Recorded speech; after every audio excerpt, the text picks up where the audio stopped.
It started with silence, the kind of silence that hums louder than noise. Miles Bennett stood motionless in his executive suite, 38 floors above a city that never sleeps. Through the floor-to-ceiling windows, Manhattan's skyline shimmered like a crown of steel and light.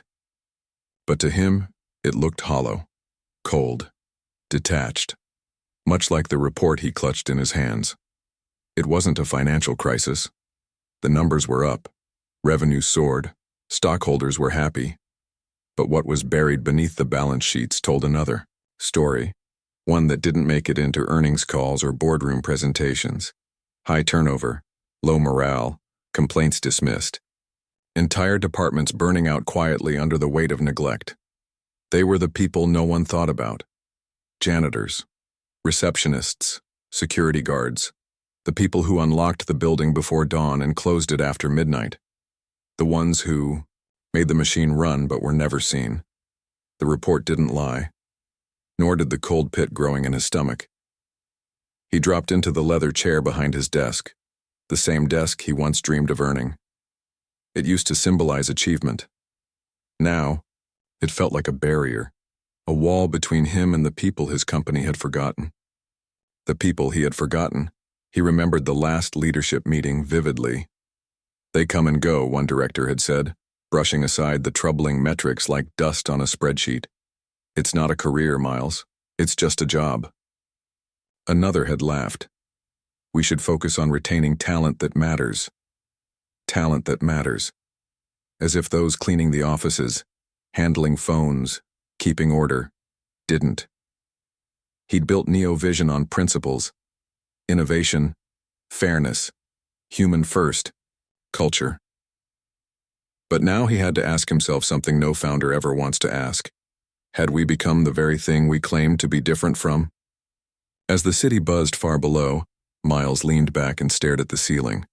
He could have sent a task force, hired consultants, ordered a survey with focus groups and KPIs, but all of it would be filtered, sanitized, safe. No. He didn't need another report. He needed to feel it. So he made a decision. One that would shake the very foundation of his leadership. He would disappear, not from the company, but into it. He would walk its halls not as a CEO, but as a stranger, a new hire, one of them. The plan came together quickly. With help from his trusted assistant Cameron, Miles became Mike Carter, a laid-off middle-aged office assistant looking for a fresh start. He trimmed his beard, grew out his hair just enough to be forgettable. He traded Italian leather for scuffed sneakers, silk ties for a wrinkled button-down, and instead of being chauffeured, he'd ride the same bus routes his employees did, headphones in, eyes low, invisible. By the time he looked in the mirror that Monday morning, Miles Bennett had vanished. And in his place stood someone else, entirely. Someone the company wouldn't recognize, someone they wouldn't respect, and that was exactly the point. Because to fix what was broken, he first had to become the person no one saw. No one looked twice when he walked through the doors, the same doors he had once walked through as the company's founder. The man whose signature could change careers, budgets, and lives, now opened with nothing more than a badge labeled visitor. The New Jersey branch of NeoVision Corp buzzed with motion, but no one noticed Mike Carter. That was the point. He didn't want to be noticed. Not as Miles Bennett. Not today. He stepped inside wearing worn sneakers and a department store shirt, his expensive cologne replaced by the scent of subway metal and city air. The front desk assistant barely glanced up when he approached. "Name?" she asked without looking at him. "Mike Carter," he replied, voice even, controlled. She handed him a lanyard. "Training starts at 9 a.m., room 214, don't be late." That was it. No handshake, no smile, no welcome to the team. Just a number in a system that didn't see names, only roles. Upstairs, outside the training room, a small group of new hires waited. Some young and eager, others older with eyes hollowed by years of invisible labor. No one spoke. No introductions. Only silence, as if everyone was already bracing for disappointment. At exactly 9 a.m., the door creaked open. Greg Norton, a stocky man with a gray buzz cut and a tired face, stepped in. The room fell even quieter. He didn't bother with pleasantries. "Listen up," he barked. "You're here because you need a job. We don't have time to babysit, so don't expect a warm welcome. You do what you're told, you figure it out. If you can't, you don't last. Got it?" No one answered. "Good. Let's get moving." What followed barely passed for training. A thin, outdated employee manual was slapped onto the table. No walkthroughs, no orientation, just assignments barked out like chores. Mike was placed at the front desk, told to answer calls and restock supplies, without a single explanation of how anything worked. By noon, he'd already made 3 mistakes. Not because he was incompetent, but because no one told him where things were. He'd asked one woman for help. She chuckled without looking up. "You're on your own, newbie." Then it happened. The elevator dinged. A man stormed into the lobby with a swagger that reeked of superiority. Daniel Reeves, senior executive, expensive suit, polished shoes, sharp jawline and a sharper ego. He dropped a heavy folder on the desk without making eye contact. "These need to go to accounting." Mike hesitated. Where is accounting?" Reeves froze, then turned slowly. The look on his face could slice glass. "You serious?" he scoffed. "Jesus, this is why hiring bottom-of-the-barrel temps never works." He turned to the receptionist. "Can we get someone competent to deal with this? I don't have time for idiots." The words didn't sting because they were aimed at Mike. What hurt was the casual cruelty. The certainty in Reeves's voice that Mike, and everyone like him, didn't matter. That they were interchangeable. Mike stood frozen, unsure whether to go left or right when he heard a voice beside him. "Come on," she said, her tone low but firm. "I'll show you." He turned to see a woman in a faded blue uniform, a janitor. Her name tag read Rosa Martinez. She looked like she'd seen everything, twice. He followed her without question. Down the hall, she navigated the building like someone who knew every inch of it better than her own home. She moved with confidence, not urgency. Controlled. Quiet. "They never train you," she muttered. "You just figure it out, or you don't." Mike glanced at her. "You've seen this happen a lot?" She let out a soft, almost amused breath. "Every week. I've been here 10 years. Nothing's changed. They cycle through people like it's a game. Either you quit or get fired. No one tells you the rules." Handed him the files. "Accounting's through that door." He paused, studied her. She was in her early 50s. Hair pulled into a practical bun. Skin tired, but eyes sharp. Laser sharp. She didn't say much, but everything about her said, "I see it all." "You seem to know how to do everything," he said. She shrugged. "When you've been here long enough, you pick things up. No one notices the janitors. But we see everything." There was no anger in her voice, no bitterness, just quiet, worn-out acceptance. Someone had to keep things running, even if no one ever said thank you. And in that moment, something shifted inside him. The days that followed blurred into one long, exhausting observation. Mike Carter became just another invisible cog in the wheel. Managers barked orders without explanation. Co-workers avoided eye contact. No one introduced themselves. And through it all, Rosa remained the one person who made the machine work. She refilled the coffee machine when no one noticed it was empty. Directed deliveries to the right entrance when they arrived confused. Fixed paper jams without a word. Cleaned up messes, literal and metaphorical, that weren't hers. She saw everything. Anticipated problems before they happened. And no one ever thanked her. One afternoon, Mike struggled with the printer again. Another task dumped on him with no context. Suddenly, Rosa appeared. 3 clicks, and it was fixed. "You really do know everything," he muttered. She was already wiping the ink from her uniform. "If I don't fix it, who will?" She wasn't bragging. It wasn't ego. It was just fact. Late one night, the building nearly empty, Mike passed through the cafeteria on his way out. He stopped. There was Rosa, still working. The lights dimmed, the hum of refrigerators filling the silence. She moved from table to table, wiping each one with care. Not rushed, not sloppy, like it mattered. And then he saw something that made his stomach twist. She was packing food, not throwing it away, not cleaning it up. Carefully placing untouched leftovers into small plastic containers. She wrapped them with practiced hands, tied them into an old grocery bag, then slipped them into her tote. It wasn't her job. She wasn't saving food for the company. She was saving it for home. Mike followed her, keeping his distance. She walked 2 blocks to the bus stop. The flickering yellow street lamp made her look older than she was. She stood silently, waiting. Alone. When the bus arrived, she stepped on. He didn't follow. But the next day, he did. He traced her route, watched from across the street as she unlocked the door to a small apartment complex. The hallway lights inside flickered like something out of a forgotten story. Through the window, he saw her 2 sons rush to her, young, smiling. She unpacked the food onto 2 plates. There was no third plate. Rosa didn't eat. She sat with them, watched them eat, smiled when they smiled. And somewhere between the window glass and the dim light of her kitchen, Miles Bennett felt his heart crack open. Not for the first time, but maybe for the first time in a way that would never close again. The morning after witnessing Rosa feed her children with leftovers she wasn't meant to take, Miles Bennett returned to the office changed, not in appearance, but in weight. A weight that settled on his shoulders, heavy with shame, thick with clarity.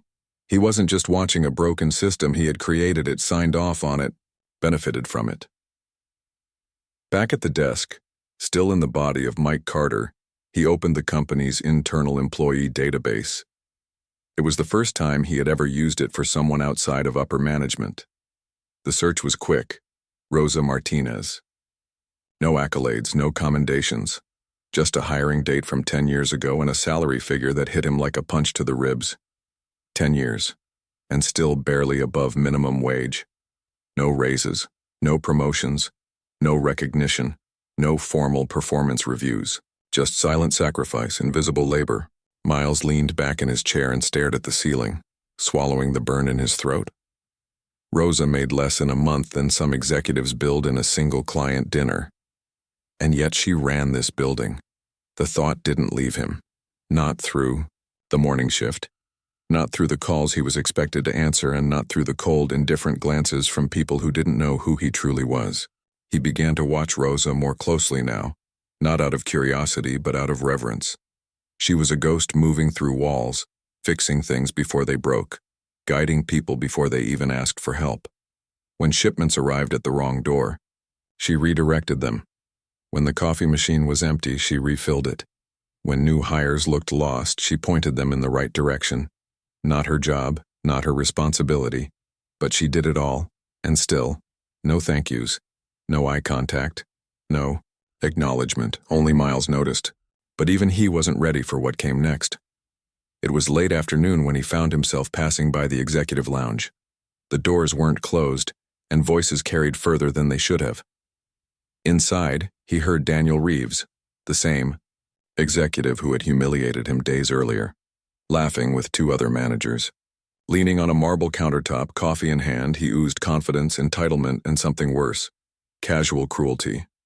"I swear," Reeves said, chuckling, "if I hear one more complaint about janitor pay raises, I'm going to lose it. They clean floors. That's it. What are they expecting? Stock options?" One of the others snorted. "They should be grateful they even get a paycheck. It's not like they're doing brain surgery." Miles froze, his knuckles clenched against the wall. Reeves took another sip of his drink. "Let's be real. If they wanted more money, they should have made better life choices. This company isn't a charity." That's when it happened. The snap. Not dramatic. Not loud, just final. All the reports, the brushed aside complaints, the disregard. Rosa's quiet resilience. Her boys. The empty third plate. He turned away, walked calmly back toward the front desk, sat down, picked up the phone, and dialed a number only 2 people in the company had access to. Cameron, he said, his voice, low, steady, but pulsing with heat. Clear my entire schedule for tomorrow. There was a pause. Then Cameron's voice. Everything? Everything, Miles said. And send a company-wide invite. Executives, department heads, managers, everyone. What should I list as the reason? He stared straight ahead. Tell them we're about to make some changes. That night, he didn't sleep. He sat on his apartment floor surrounded by silence, haunted by echoes. Rosa's laugh, Reeves's scoff, his own reflection. Everything he had built, every inch of his success, had been placed on a foundation of forgotten hands. By sunrise, he knew what he had to do. When Miles Bennett walked through the doors of NeoVision's New Jersey branch the next morning, the world noticed. Gone was the worn-out office assistant with slumped shoulders and a quiet voice. In his place stood a man in a tailored black suit, crisp white shirt, and dark tie. His posture commanded attention. His eyes cut through noise. The receptionist, who had barely glanced at him days ago, straightened in her seat. "Mr. Bennett, sir, I didn't know you were visiting today." Miles gave a small nod, not slowing his stride. The whispers started before he reached the elevator. "That's the CEO. Is that Miles Bennett? Wasn't he just here last week?" By the time he entered the conference room, a storm had already begun to form. Executives were seated around the table, murmuring in low tones. Daniel Reeves was there, coffee in hand. Leaning back like this was just another Tuesday. Cameron stood off to the side, his eyes meeting Miles's with a silent nod of readiness. Miles didn't say a word as he took his place at the head of the table. He let the silence expand, let the unease settle into every corner of the room. Then finally he spoke. "For the past week," he said, voice calm, measured, "I've been working right here, in this building, not as your CEO, not as an executive, but as a frontline employee." Chairs shifted. Coffee cups paused mid-air. Reeves raised a brow, suddenly less amused. "I've been answering phones, running supplies, making deliveries, cleaning up after people who never once looked me in the eye." He scanned the room. Not a single executive met his gaze. And what I saw, what I felt, was something I can't unsee. And you won't be able to ignore either. His tone was sharper now. "I saw new hires thrown into chaos with zero training.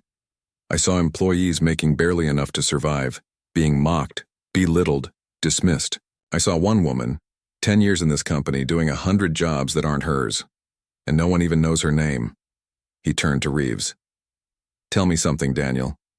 What do you think would happen if every executive in this room disappeared? For a week?" Reeves smirked.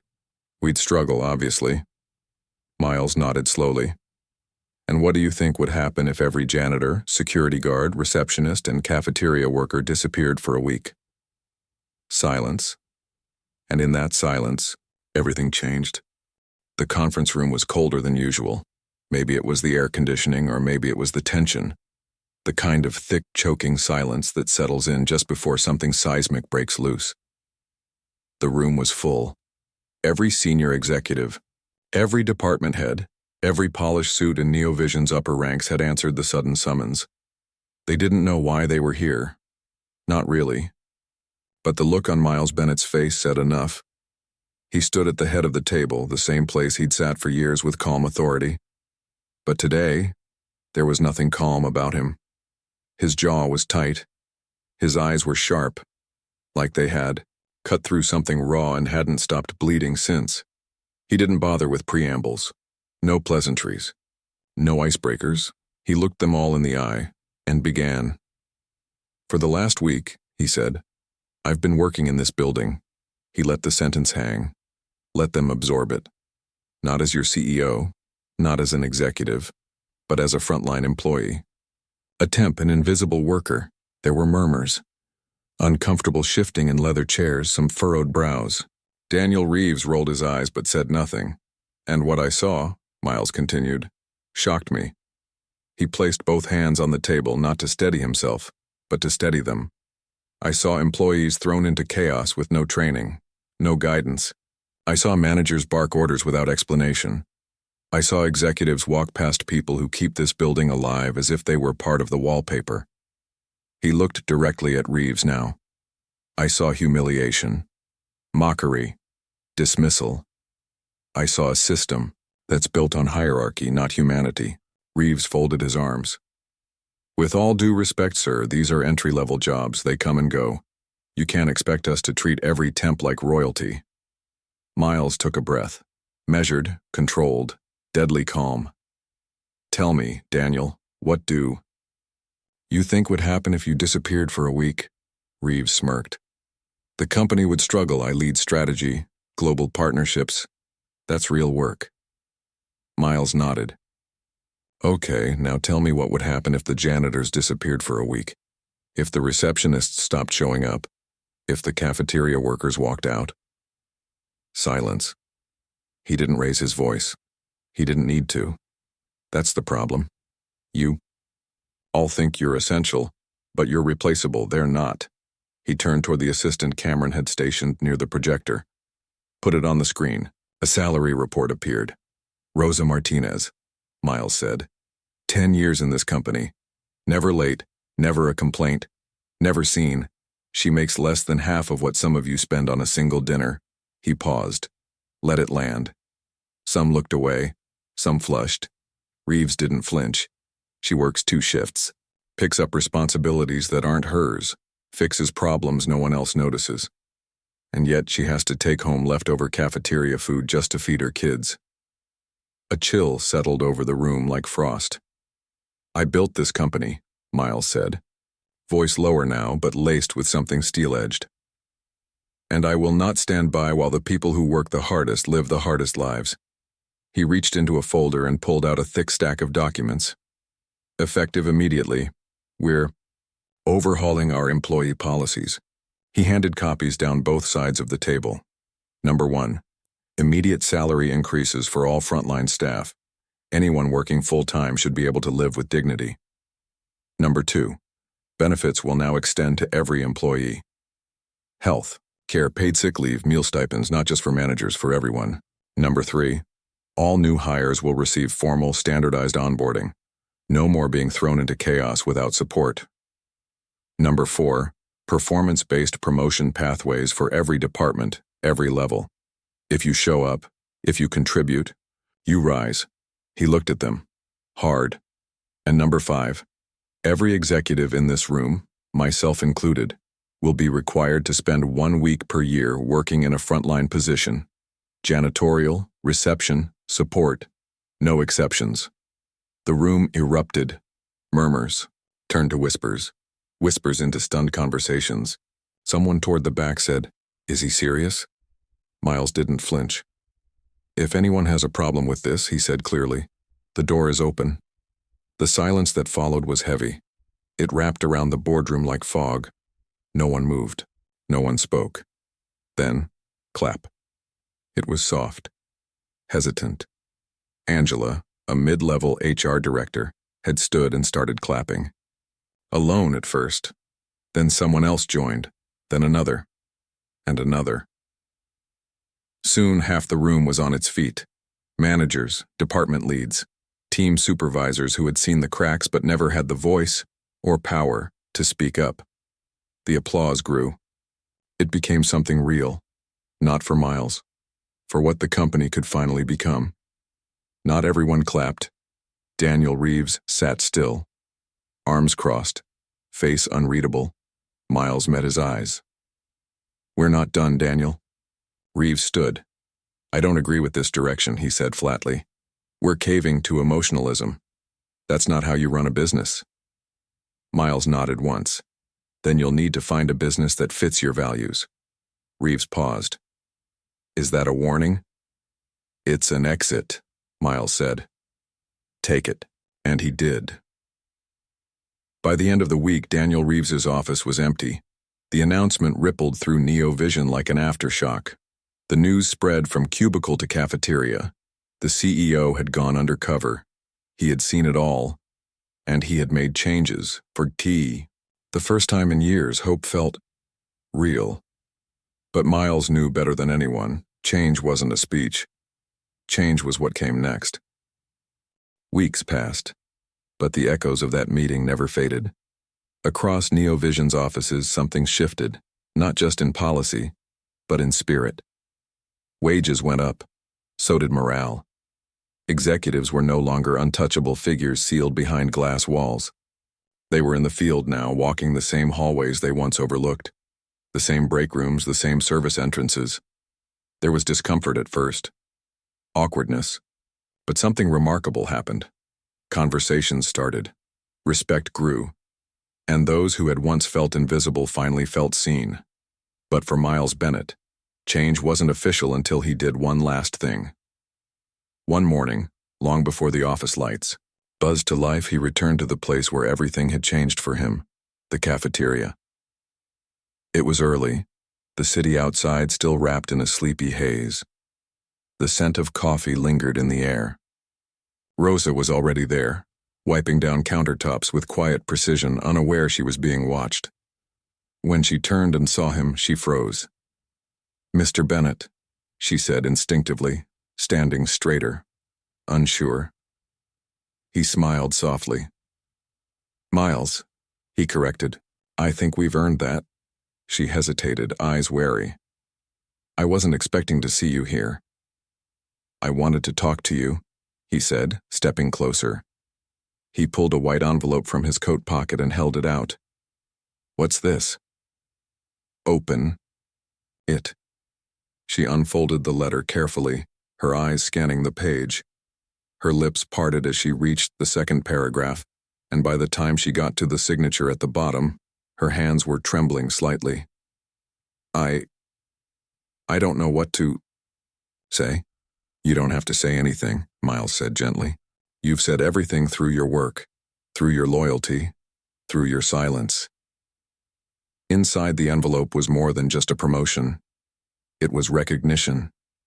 Rosa Martinez was now NeoVision's new facilities coordinator, responsible for overseeing building operations across the entire regional branch. A substantial raise, full benefits, backdated bonus pay, and a formal performance plan for upward mobility, real mobility for the first time in her 10-year tenure. She tried to speak, but her voice faltered. "I didn't do anything special. I just did what needed to be done." He nodded. "Exactly. And that's what makes you extraordinary. You kept this company standing while we looked the other way. Never again." For the first time, Rosa let herself believe it.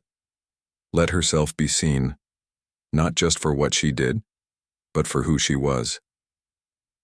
Later that evening, as the city glowed against the encroaching dusk, Miles stood once again in his corner office, staring out over the same skyline.